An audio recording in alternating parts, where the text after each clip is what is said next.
Welcome to the Western Baul podcast series, with talks on traditional spiritual teaching and its application in the world today. The intention of the series is to offer something useful for those who are drawn to study themselves and engage practice on the spiritual path. New talks are posted twice each month. The content of the talks is for informational purposes only, and not to provide any kind of counseling, medical, or professional advice. This podcast is titled The Direct Path, Taking the Backward Step. The talk was given by Peter Cohen on October 7th, 2023, via Zoom. Peter was the drummer for the Western Baul rock band, Liars, Gods, and Beggars, from 1988 to 1994. He has followed the nondual path and rhythm of life in Alaska and Idaho as a nurse and as a musician. In this talk, Peter offers an experiential exercise, a way of bringing attention to looking at what we are looking out of. He speaks about being aware of being aware as a backward step. When we step back into ourselves as far as we can go, what do we find? Peter considers ancient principles of non-duality and the teaching as it is presented in the world today. If there is benefit in this talk for you, please consider sharing the link to it or writing a review on social media or on one of the podcast platforms. Peter Cohen. So the direct path is kind of a subspecies of what generally is known as non-duality. But the term non-duality has been so rendered devoid of meaning anymore because it's become so popular and it's the flavor of not just the year, but the decade, it seems. There's many non-dual teachers out there, and some of them are very good. A lot of them are just conceptual because non-duality as a concept is very attractive. The mind can really latch on to non-dual concepts, and that's a good thing, and it's also its trap. So the direct path is a more refined articulation of non-dual principles. And the backward step, which we'll talk about during most of this talk, is the actual practice, the actual what you do. The direct path is not my term. It's been given by a number of teachers out there. They use that term, and I like it. I think it's accurate in the sense that to practice the backward step, you don't need any particular lineage or guru or fancy rituals. And when I first came into this teaching of the direct path, I was admittedly quite the zealot and thought maybe it was the only thing one would ever need. And it could be, it may be so. But by the time I was introduced to it, I already had a teacher with a lineage. So I've been kind of corrupted. I see the benefit of having a teacher with a lineage. I think that eventually, whatever you do, whoever you study with, eventually you have to come upon the principles that are encoded in the direct path and in the backward step. Eventually, all roads do lead there. It's just that you don't have to just narrow yourself to just that. Although I would, before I dive into this, by way of warning, any path that creates too much complication is not going to serve you very well. And one of the features of the direct path and one of its attractions is that it's very, very simple. And so even if you do combine the direct path with a teacher or a lineage and other kinds of rituals, just be on guard against too much complication. The mind loves complication. It feasts on complication. The direct path is very simple. And like I said, that's its real strength. And it's like everything on the path toward awakening, that's also its primary trap. How simple it is can so easily be missed.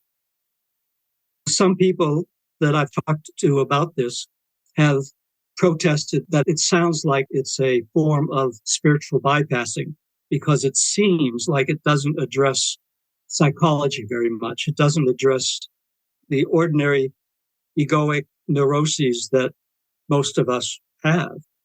My answer to that is that one teacher, the way he put it was, if you walk into a dark room, you're going to bump into the furniture there. You're going to bruise yourself. And if you try to address your human egoic conditioned neuroses in a dark room, it's going to be bruising. The direct path is aimed at shedding some light into that room so that you can negotiate the human conditioned stuff, all that furniture, with some degree of finesse. At least you'll be able to see what you're bumping into with a lot more clarity. So it seems to me, and in my own life, by practicing the direct path, it's enabled me to deal with the human conditioned stuff with a lot more skill. All right. Again, the reason why it's called the direct path is because in and of itself, it does not depend on a whole array of lineage, ritual, teachers, gurus. It doesn't rely on those, although it's useful. In my own case, it's been useful to have teachers who regard themselves as coaches more than as, in traditional paths, the guru figure. The teachers that I've mostly associated with do not regard themselves as gurus. They more regard themselves as coaches or guides, because the direct path, there's some subtlety involved, and it's easy to practice it in a way that's not really useful. So it's useful to have a guide or a coach. It's still very simple, does not require the whole apparatus of the more progressive traditions that a lot of us are familiar with. My gateway to this whole scene was Douglas Harding many, many years ago.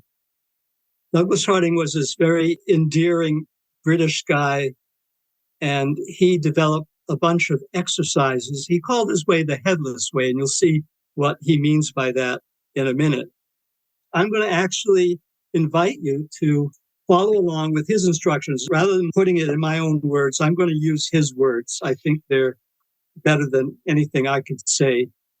But I'd like you to follow along and follow his primary practice. This is the primary practice that Douglas Harding articulated, and it is a form of the backward step. So this is the first introduction to what the backward step actually is. So take your finger, any finger, but the index finger will do, and look at your finger.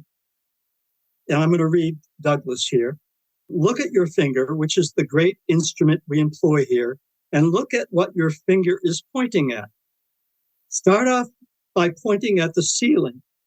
You will see that your finger is a thing, and it is pointing at another thing. It may be a light fitting. It may be the ceiling. They both got color, the ceiling or the light fitting and the finger. They've both got shape. They've both got position. Your finger is a thing, and it's pointing at a thing. Now bring your finger down and point to the wall below the ceiling. Again, what you are pointing at has a color, just like your finger has color, and it has shape, just like your finger has shape. It's thing to thing, isn't it? This is a live workshop he's giving. He's saying, you can point at Douglas's head now. If you're pointing at Douglas, you're pointing at a rather decayed and ancient meatball with a beard on it. Now turn your finger around and point down to the floor. You will see again a thing indicating a thing, a colored finger pointing at a colored floor. Now point to your left, and you've got the same story. It's a finger which has color, and it's a thing, and your left is also a thing, and it's got color and qualities. Now point to your tummy. Turn your finger around and point to your tummy.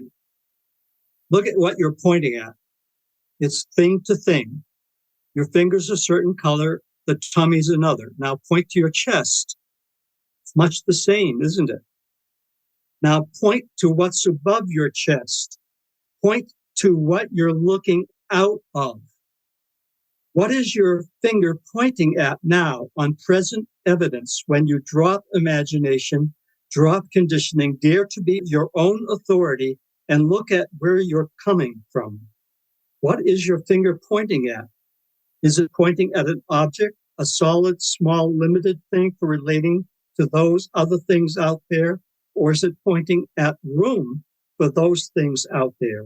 Is it pointing at capacity? Keep your finger in position now, would you? And keep looking at your finger, but primarily look at what your finger's pointing at. Isn't what it's pointing at boundless, going on and on forever? Isn't what it's pointing at totally and transparently transparent and speckless?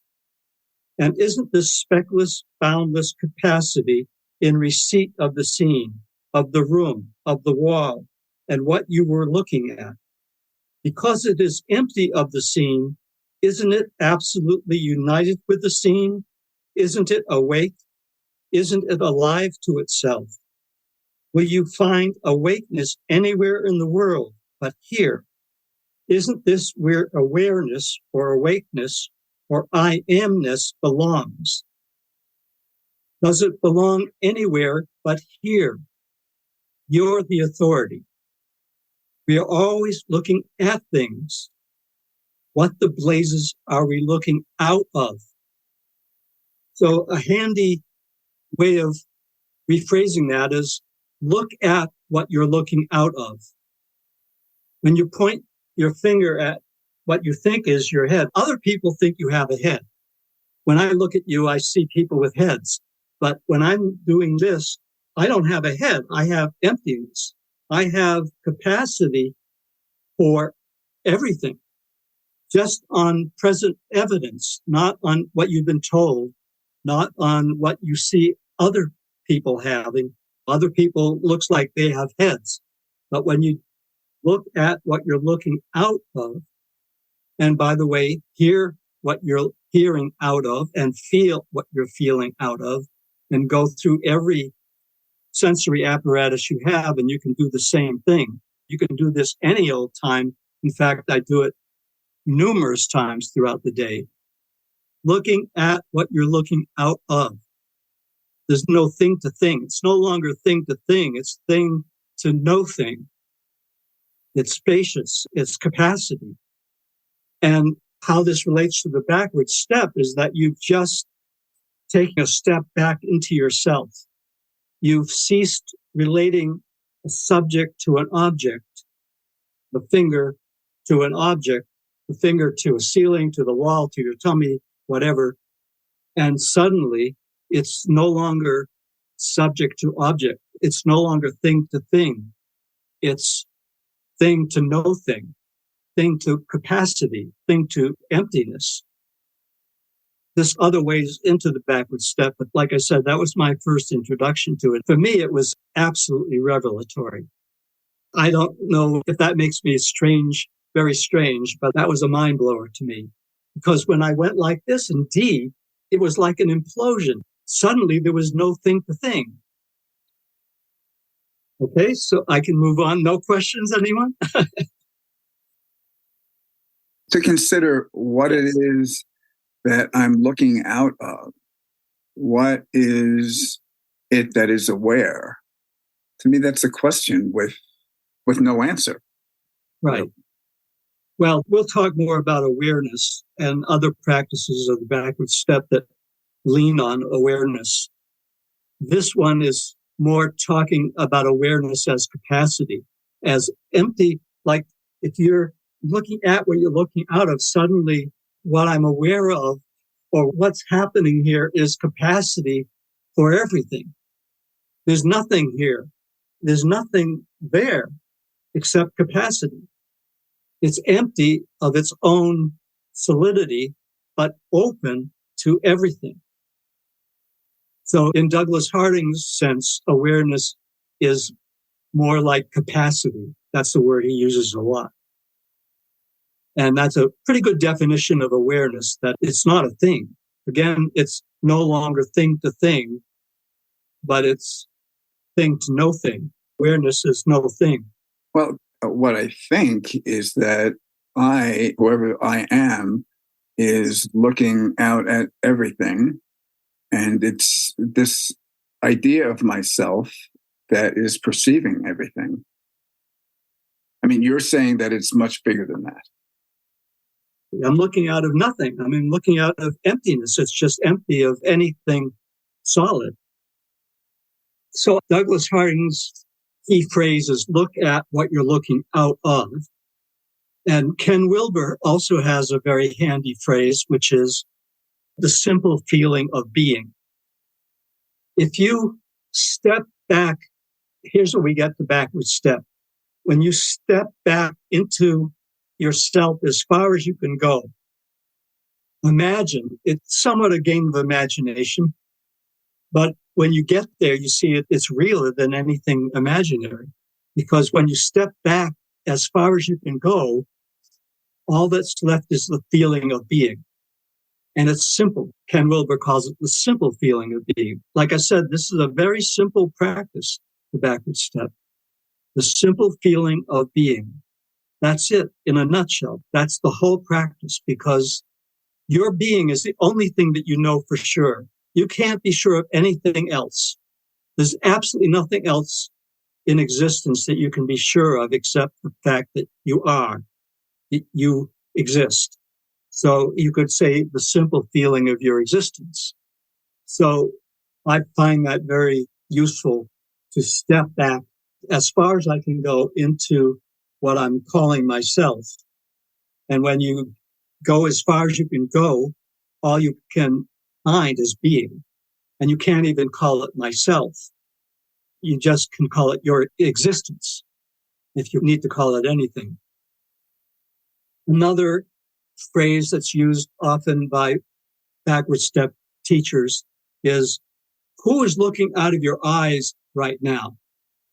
Or what is looking out of your eyes right now? And what was looking out of your eyes yesterday? What was looking out of your eyes 5 years ago? What was looking out of your eyes when you were 3 years old? If you investigate that, you have to come to the conclusion that it's the same being. What's looking out of your eyes right now is not different than what was looking out of your eyes when you were a kid, which is why it's almost universal, the sensation that most of us have, that even though when we look in a mirror and we see our physical face, we don't look like we did when we were 5 years old, but the awareness that's looking hasn't changed. And it's also the same for everybody. Every being in the world, it's the same being. When we talk about we're all one, we're all together, there's no essential difference between us as human beings. That's what is meant. The awareness of being, the awareness of existence, that which is looking out of your eyes is the same thing that's looking out of Donald Trump's eyes. Or I could say Rupert Murdoch's eyes. Can you believe it? Amazing, isn't it? I know it's hard to accept, but there you go. So that's another backward step into what's looking out of your eyes and recognizing that it's the same thing that's always been looking out of your eyes. It hasn't changed. Everything else has changed. Your physicality has changed. Your beliefs have changed. Your attachments have changed. Your neuroses have changed, we hope. I can agree, and I can feel that I'm the same being as I was when I was 5 years old. But why would you say that my experience or my perception is the same as everybody else's? How would you know? Why would you say that? That is a good question. You know, I've never questioned that. It just seems obvious, but you're right. It should be questioned. It deserves questioning. It seems to me that this sense of being has to be one. I don't know if I can prove that. I can't prove it. But it makes intuitive sense to me what's true about being, not my being, but being. Because when I access this simple feeling of being, back to Ken Wilber's phrase, the simple feeling of being, it's no longer my being. If what I contact when I contact, the simple feeling of being, has any sense of Peter Cohen to it, then it's not pure being. You have to go back a little further to being itself. And that has to be the same as everybody's being. And it's a good question, but I guess it's just intuitively, yes, of course. But that's for each of us to determine for ourselves, I think. So you're talking about being without the overlay of personality or even one's experience in life. Yeah. We're going to touch on that here coming up as we proceed. I'm going to use a lot of Adyashanti in this talk, who's been one of my main teachers. Adya talks about, or actually leads people into trying to find the me that's supposed to be there. You think there's a me there, but if you were to really investigate where this me is that you think is there, you're going to come up empty. It's like an onion that you're going to peel layers off of endlessly, and there ain't no core there. There's no me there. You're always going to find layer after layer of qualities that you can use to describe a me, like your gender, your age, your profession, your interests, history. All of those are descriptions of a me that's supposed to be there. But if you continue to peel away, what you come to is that being we're talking about, which is not a me. It's just being, just existence. So that's something for each of us to investigate on our own. But I would wager that if you're really earnest with this, that you're not going to find a me there. You're just going to find qualities and descriptions, but you're not going to find an actual me. Douglas Harding was my gateway, but eventually I ended up with Adyashanti, and also Rupert Spira. And I'm going to talk a little bit about Rupert's terminology. This guy is really smart and really articulate. So he calls being the light of pure knowing. I'm going to riff on this for a little bit. These are my own words. Every conceivable thought, feeling, perception, or sensation would not be experienceable by you unless it was lit up to be known. So it's funny, if you put a brain under a fMRI, if you're familiar with that technology, certain portions of the brain light up when it's stimulated in certain ways. If you're in an fMRI machine and you're given a task to do, or you're given something to smell, or you're given something to look at, different parts of your brain light up, actually. And I find that very interesting because that corresponds with Rupert's terminology of the light of pure knowing. Any sensation, perception, thought, or feeling would not be experienceable unless it were lit up. And that lighting of experience is the same thing as being. It's equivalent to what we've been talking about as being or existence, that light of pure knowing. There's no thought unless there's an awareing of that thought, another way of putting it. There's no body, but only the sensations of various qualities. And those sensations must be known to be experienced. And what is it that knows those sensations? What is it that lights up those sensations so that they can be known? No trees or walls or people or clouds, only the perceptions which must be known to be experienced. And what is it that lights up those perceptions so that they can be known? I'm referencing the light of pure knowing is the answer, quote, in quotes, to all these questions. No emotions, only the feelings of them, which must be known in order to be experienced. And what is it that lights up those feelings so that they can be known? The light of pure knowing. Here's a quote from Rupert. All that is known of a mind, body, or world are thoughts, sensations, and perceptions. All that is known of thoughts, sensations, and perceptions are thinking, sensing, and perceiving. All that is known of thinking, sensing, and perceiving is the knowing of them. Thus, all that is ever known is knowing, and it is knowing that knows itself alone. The only thing that awareness knows is awareness. Awareness doesn't know anything else but itself. And Rupert's saying same thing here. Thus, all that is ever known is knowing, and it is knowing that knows itself alone. Thoughts, sensations, perceptions, all are reducible to knowing, or the light of pure knowing. And it is the light of pure knowing that knows itself alone. So that's pure non-duality. Knowing that knows only itself.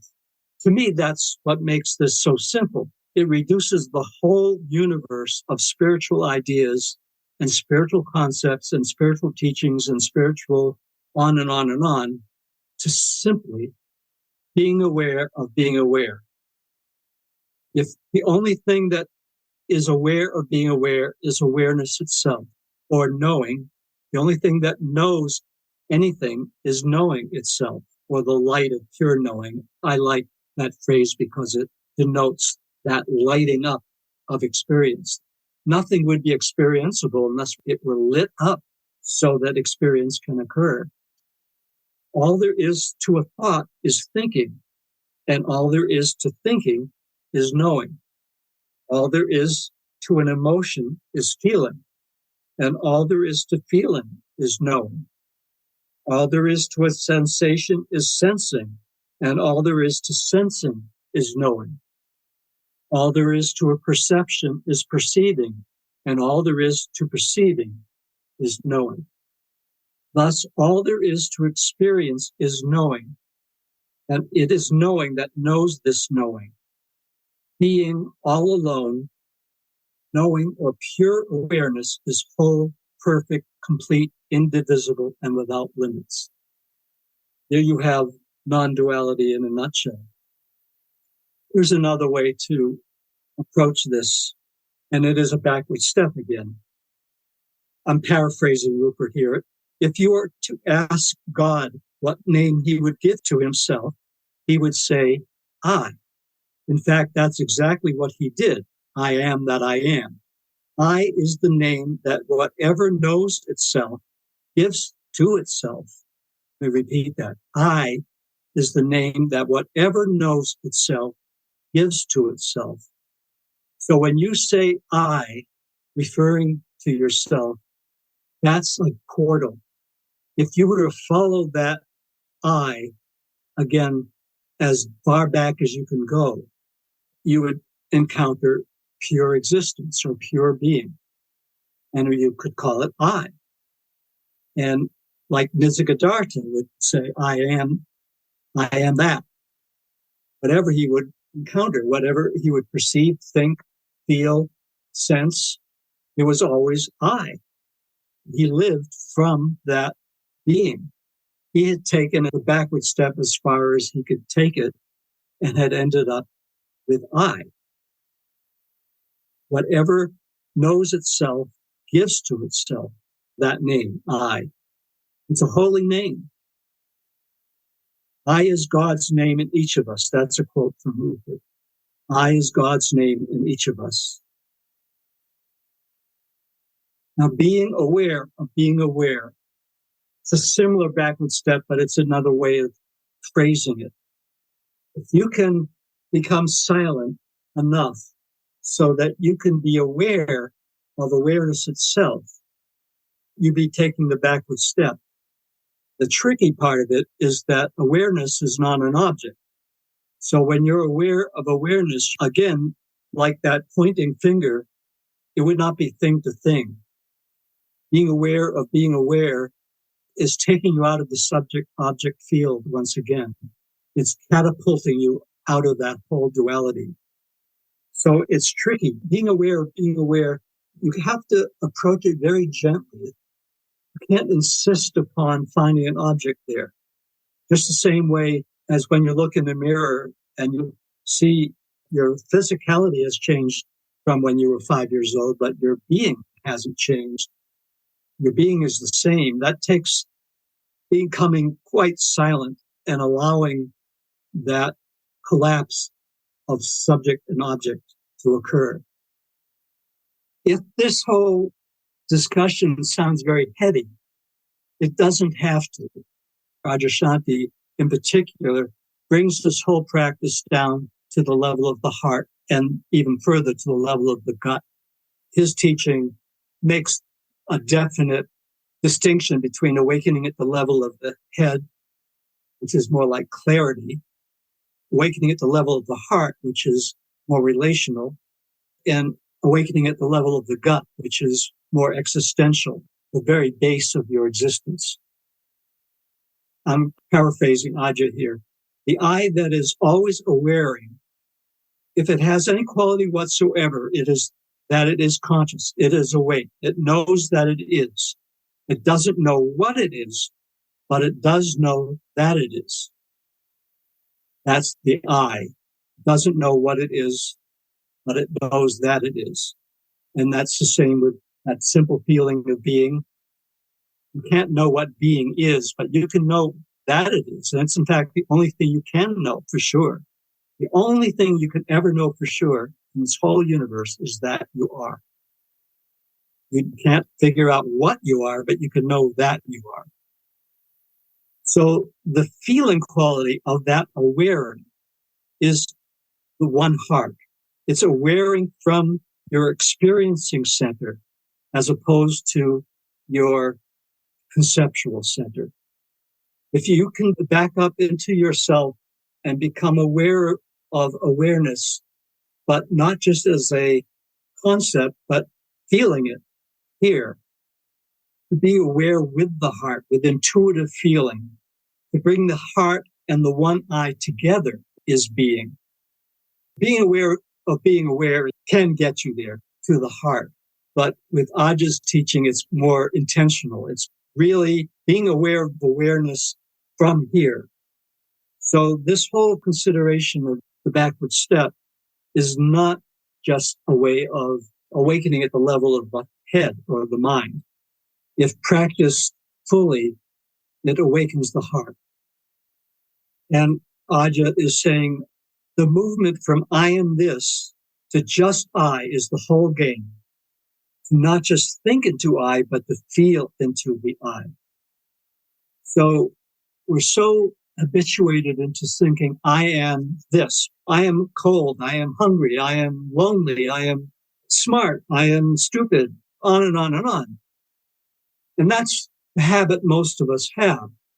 But to reduce it to just I, without any qualifier, and to feel that in here, that is the instruction. That's the eternal I outside of time. And you have it as much as Jesus and Buddha and Ramana. It's the same I, the same awareness that's looking out of your two eyes, the same that looked out of their eyes, no different from what has looked out of every sage and saint who ever lived.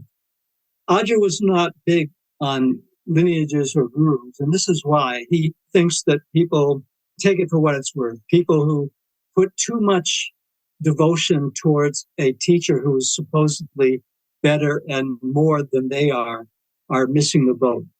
They don't have any more I than you do, no matter who they are. One more point that I wanted to bring up, this consideration of spiritual bypassing, I just wanted to touch on that. All the garbage that we want to clear up in our conditioning, the most effective solvent that dissolves conditioning is awareness. There's many ways you can deal with conditioning in a remedial way.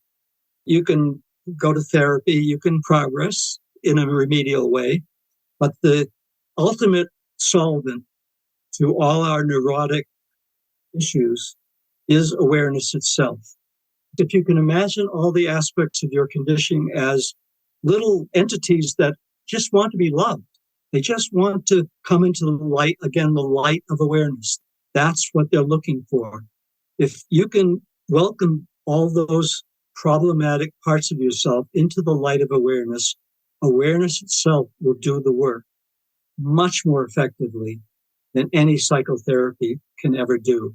Not that you shouldn't have psychotherapy at certain points along the way, but the ultimate solvent for all that stuff is awareness, or existence, or being, whatever word you want to use. So, unless there's some comment, I'd like to turn this over to a Buddhist perspective.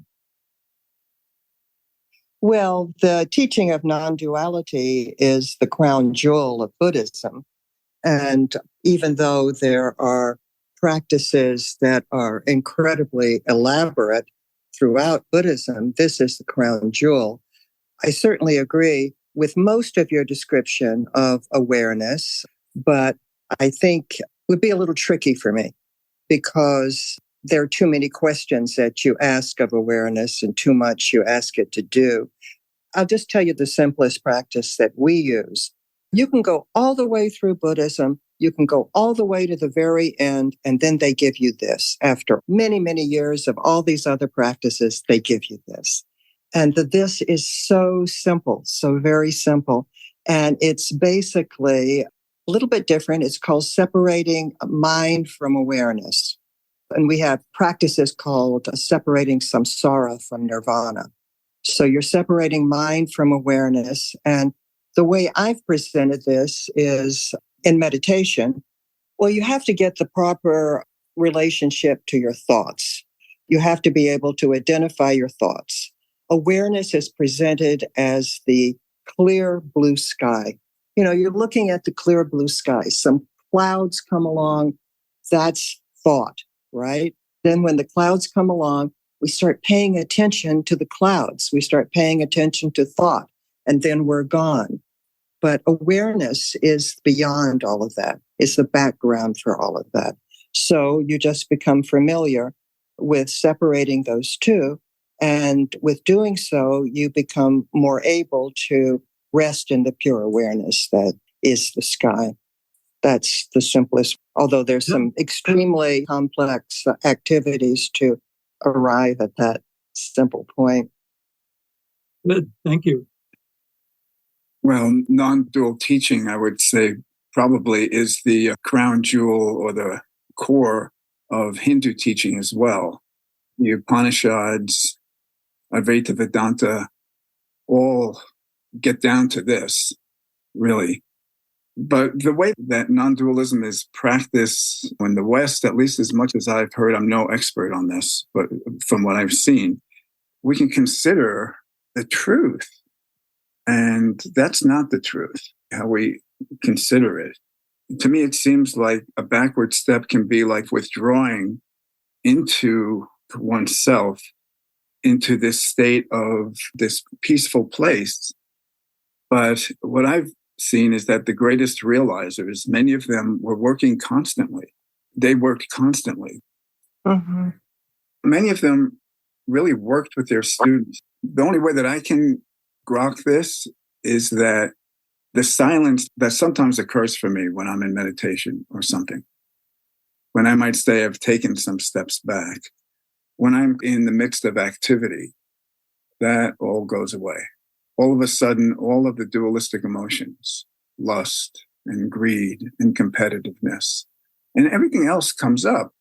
My understanding of the path, there are many different paths, but I think probably non-dualism rests at the center of them. But in working with this, with what we have, we need our own work and we need help. And the vehicle has to be prepared. After you go through this whole process, then finally they tell you about this, or you finally get this. My experience has been that I've had to go through a process to be able to really make use of non-dual teaching in a way that I wouldn't have been able to 40 years ago.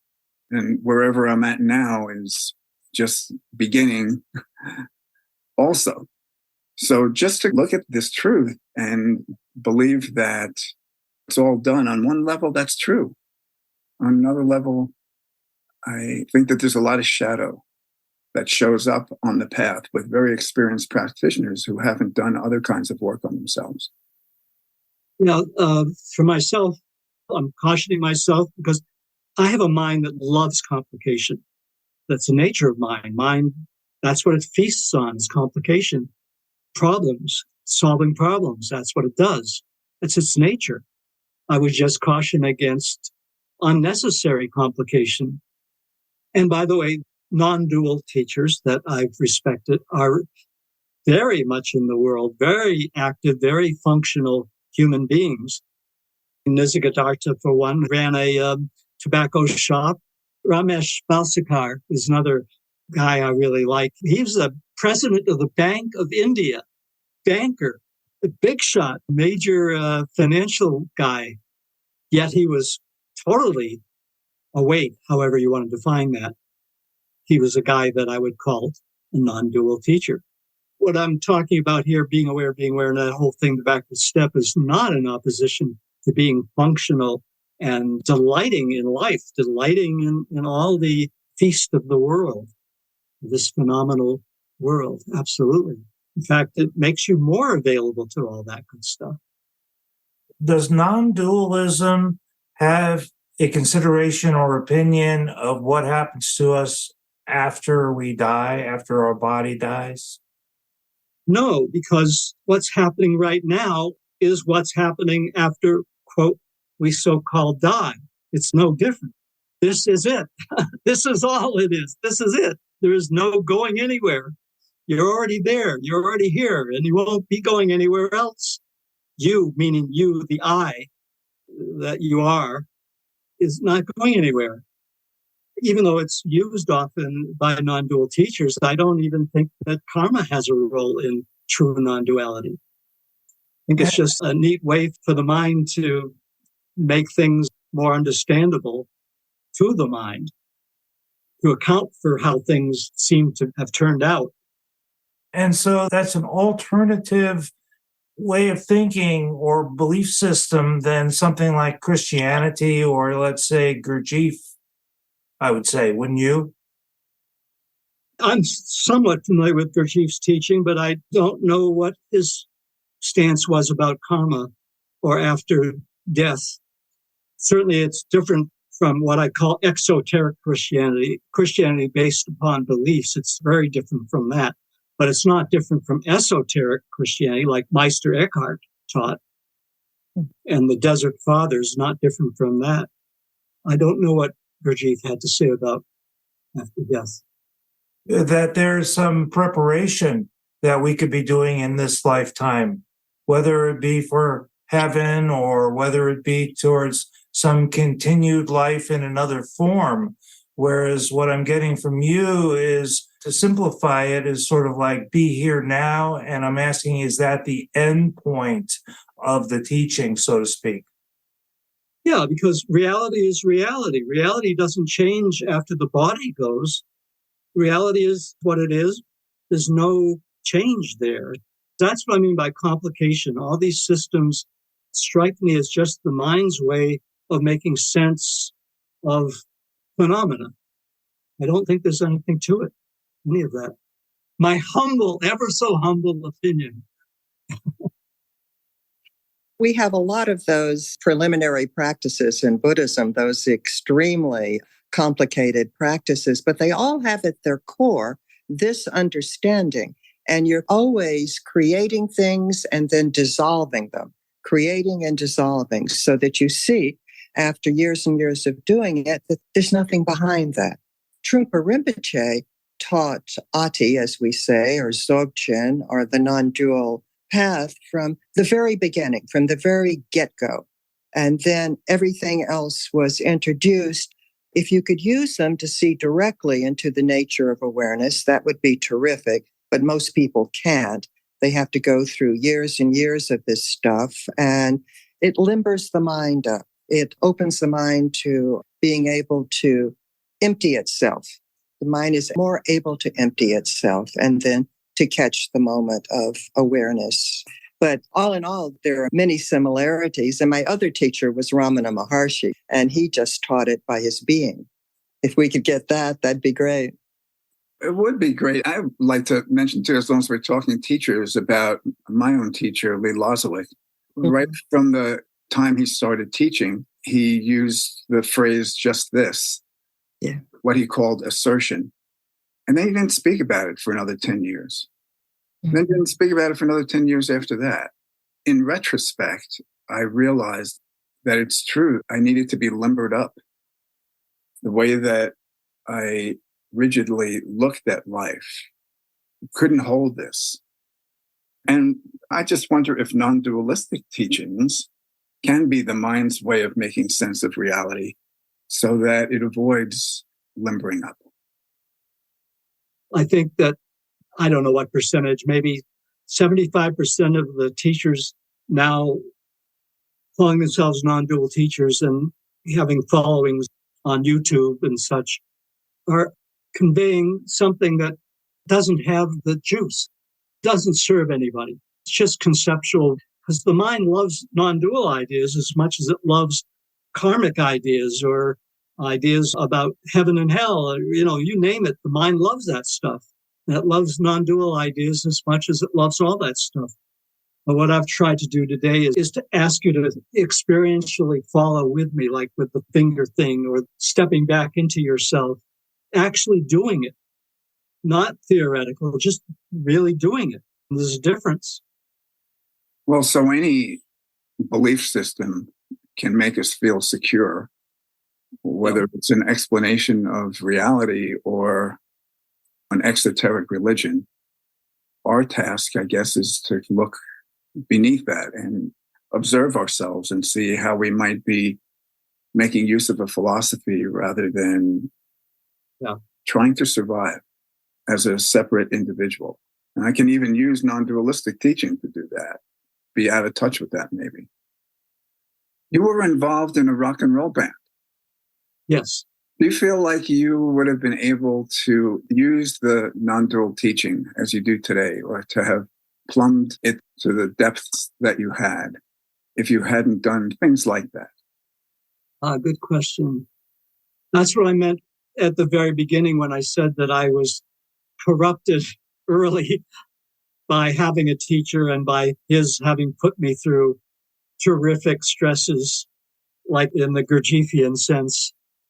Yes, I was put through very strong stresses in the school and in that band and in other ways. And it has served me. It has served me tremendously. I'm very grateful for all of it. So yeah. I mean, I'm a believer in everyone finds what they need when they need it. As long as they have what Nisargadatta called earnestness, they'll find what they need. Everyone will find the help that they need. But I would just caution people in general and myself to not complicate things that don't need to be complicated. It occurred to me that when you said that we peel the onion and keep peeling and there's nothing there. Me. There's no me there. Right. I've heard that many times before, and I do question it. I believe that it can be a useful idea, but I think it can also be a very useful idea for me in my meat suit to find somebody there. And that's what I do. And I like that. And it's very useful to me. And I'm just making that comment that there are more ways to peel an onion than one. I would just suggest that as long as there's a me there, there'll be suffering also. That's what the Buddha meant by dukkha. That's the foundation of suffering. Like I said, the lack of a me does not mean that you won't be functional, highly functional, and highly enjoyable. Like Arnaud, a teacher who was close to Lee's school, Arnaud Desjardins, talked about being a bogey. A bogey is an enjoyer, someone who really appreciates life in all its multifaceted array of delights. And he was all for it. And in my opinion, he was as, quote, enlightened as they come. You know, I would mention this story now that you mentioned Arnaud Desjardins. A student of his told me this. There was a student who was in a position in our Nondual dance school, a really strong practitioner in a lot of ways. But one of the things that Arnaud said also is that you're only as strong as your weakest link. And then the student who was telling me the story said that after many years, he started making comments about this student who's in this place of authority, about some things that he should look at and some things that would be useful for him to look at. And there was resistance to this and defensiveness to it. And then as time went on, the person withdrew more and more and finally left the school, because we can have really matured in many ways, but there may be some way that really needs some work, some part of ourselves that we're blind to. I think in the Gurdjieff work, they talk about chief feature, something that someone told you about it, you wouldn't believe them. And I do think that there are those aspects to ourselves that if we don't have some help, it's very likely actually that we'll overlook them.